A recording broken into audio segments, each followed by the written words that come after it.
Bonjour, alors aujourd'hui on se retrouve pour voir un petit peu les bases d'une écriture comptable, les bases de l'enregistrement comptable et qu'est-ce que ça va changer dans nos documents de synthèse, donc c'est-à-dire bilan et compte de résultat. Donc pour mes petits élèves, ce sera une explication de votre exercice 3.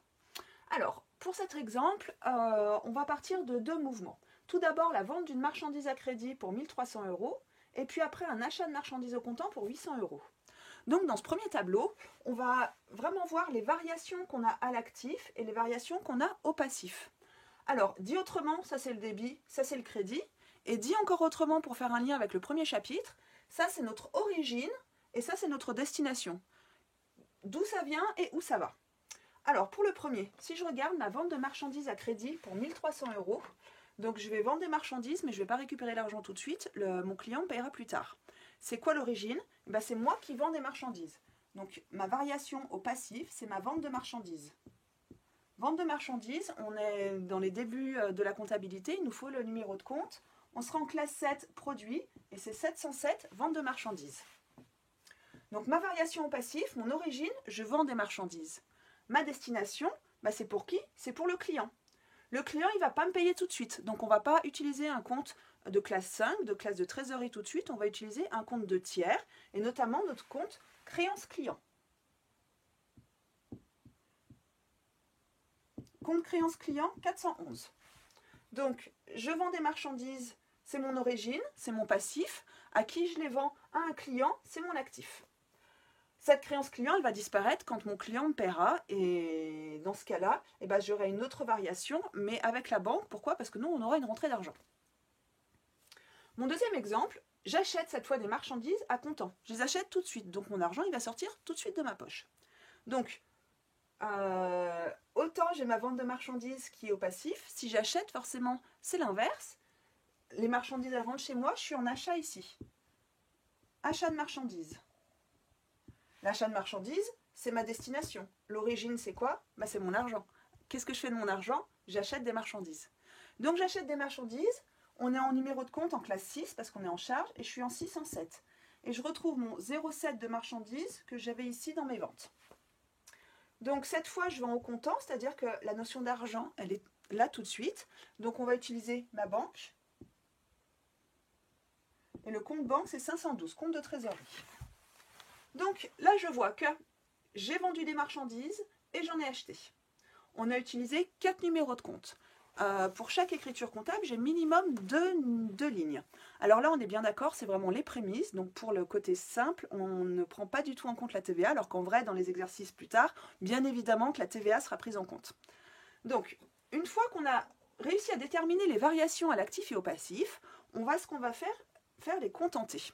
Les contentés, c'est une image de notre compte utilisé. Alors, les contentés, comment ça se passe? Je dessine un T, et c'est d'ailleurs pour ça que ça s'appelle contenté. Donc là, je vois que j'ai utilisé 4 contentés. J'ai utilisé 4 numéros de compte, donc je vais devoir schématiser 4 contentés. Le premier que j'ai schématisé, c'est le 411. Donc je note au-dessus 411. Je dessine un trait. Implicitement, tout ce qui est ici, c'est ce qui est au débit. Tout ce qui sera dans cette colonne, c'est ce qui est au crédit. Donc là, je regarde, mon 411, il était où? Côté actif, côté débit. Donc, on avait 1300 € de vente de marchandises. Donc, mes 1300 €, ils se retrouvent où? Au débit. Donc là, il suffit simplement de reprendre les variations qu'on a eues dans les contentés. Donc, j'ai mon 411. J'ai mon achat de marchandises 607 aussi au débit pour 800. Et puis de l'autre côté, qu'est-ce que j'ai eu au crédit? J'ai eu du 707 pour 1300 et j'ai eu du 512 pour 800. Si je regarde mon contenté, j'ai 1003 au débit, j'ai 1003 au crédit, j'ai 800 au débit, j'ai 800 au crédit. Mes comptes sont bien équilibrés. Alors, le contenté, là, on n'a qu'un montant. Petit aparté sur le contenté. Si je vous prends le contenté du 512, et que j'ai 800 € ici de dépenses.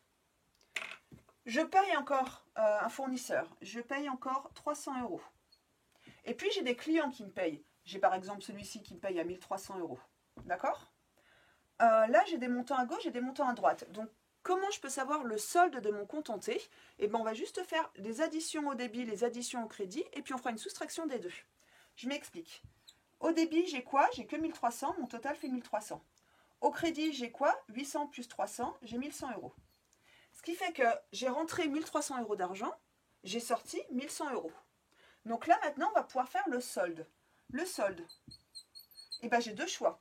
Si le débit est plus grand que le crédit, ce sera un solde débiteur. Si le débit est plus petit que le crédit, ce sera un solde créditeur. Alors après, l'interprétation des soldes, eh ben, ça dépend des numéros de compte. On verra ça ensemble quand on sera en cours. Pour la banque, ce qu'il faut retenir, c'est que ce qui est au débit, ça rentre. Ce qui est au crédit, ça sort. Donc là, dans notre exemple, j'ai 1300 au débit, j'ai 1100 au crédit, ce qui veut dire que j'ai un solde débiteur de 200 euros. Ça veut dire quoi vraiment concrètement en français? Ça veut dire que je dispose de 200 euros sur mon compte en banque. J'ai rentré 1300, j'ai dépensé 1100, il me reste encore 200. Donc, pour l'exercice que vous avez à faire, tous les numéros de compte que vous avez utilisés dans le tableau ici, vous allez les remettre sur les contentés. Si jamais j'ai plusieurs montants, vous faites le total, et si jamais j'ai des montants à gauche à droite, vous faites le solde. Si j'ai plus de débit, solde débiteur. Si j'ai plus de crédit, solde créditeur. Une fois qu'on a nos contentés, qu'est-ce qu'on va faire avec nos contentés? C'est grâce avec tous nos contentés qu'on va pouvoir faire nos documents de synthèse. Pourquoi? Parce qu'en fait, les contentés, ça va être une image et du grand livre et de la balance. Le grand livre, ça va être toutes nos petites lignes des contentés, et la balance, ce sera juste les soldes de chaque contenté. Et c'est grâce avec ces soldes de chaque contenté qu'on va pouvoir remplir les deux documents de synthèse, bilan et compte de résultat. Alors, je vous efface la première partie du tableau en haut. Pourquoi? Parce que les éléments, on n'en a plus besoin, parce qu'ils sont répertoriés ici dans les contentés. Donc maintenant, on va faire notre compte de résultat.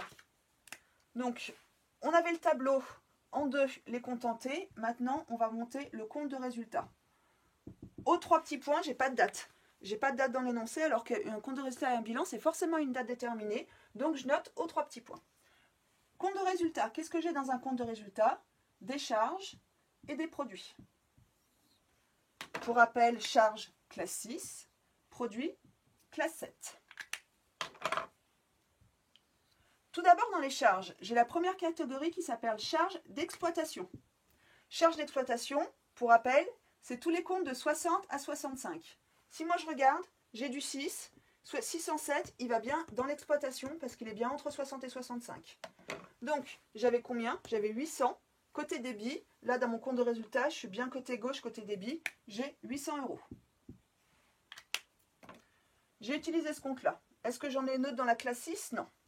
Donc, charge financière, 0.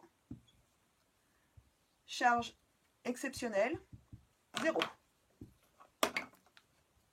Ce qui me fait un total des charges de 800 euros.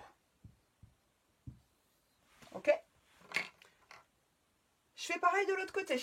J'ai mes produits d'exploitation. Produits d'exploitation, c'est tous les comptes 70 à 75. Si je regarde, j'en ai un, j'ai du 707. Je vais le prendre, j'ai 1300 au crédit. Et bien là, je suis bien dans ma partie produit, dans ma partie crédit. Donc là, je suis à 1300 euros.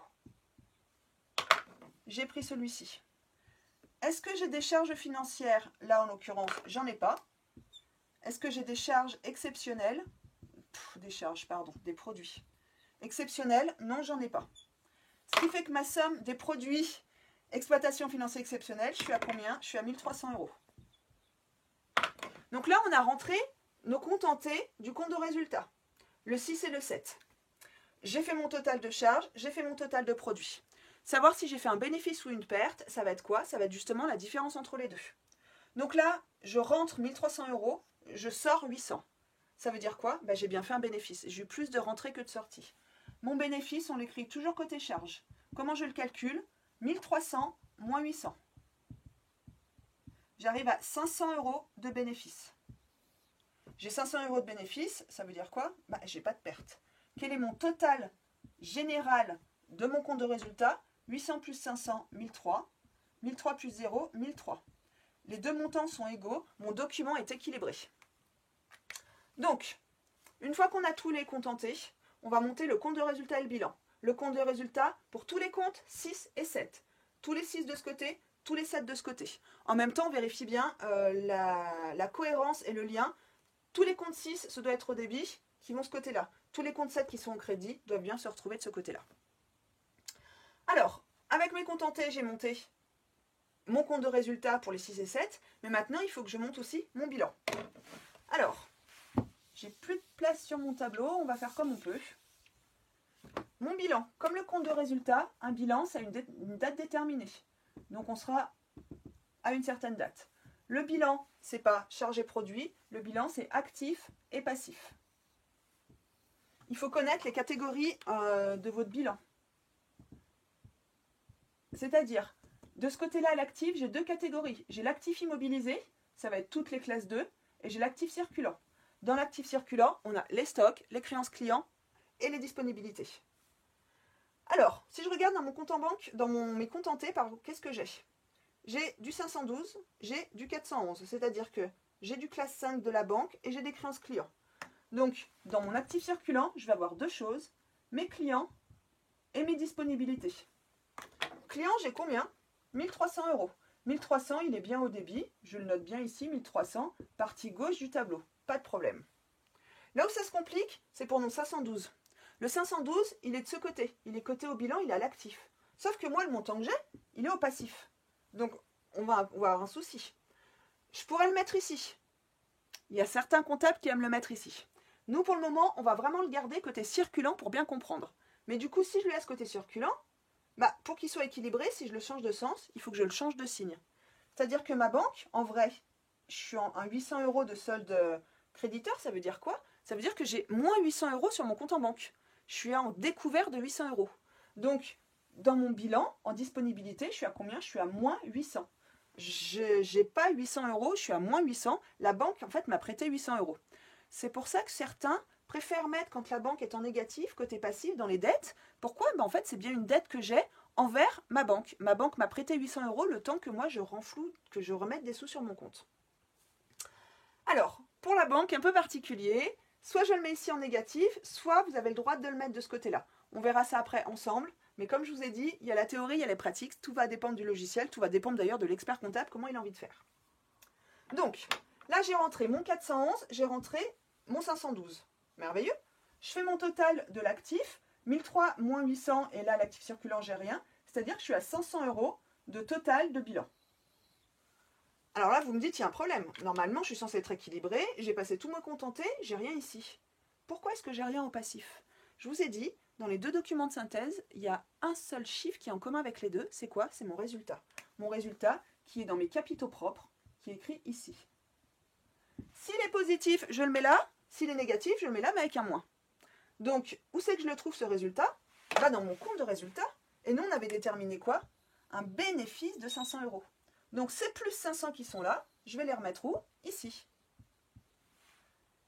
J'ai rien dans mes dettes. Quel est mon total du bilan au passif? 500. J'ai 500 à l'actif, j'ai 500 au passif. Mon bilan est équilibré. Donc voilà, avec ça, vous devriez pouvoir partir sur l'exercice 3 pour mes élèves. Et puis pour les autres, c'était un petit aperçu de comment est-ce que se comportent les documents de synthèse avec nos écritures comptables. Voilà, merci.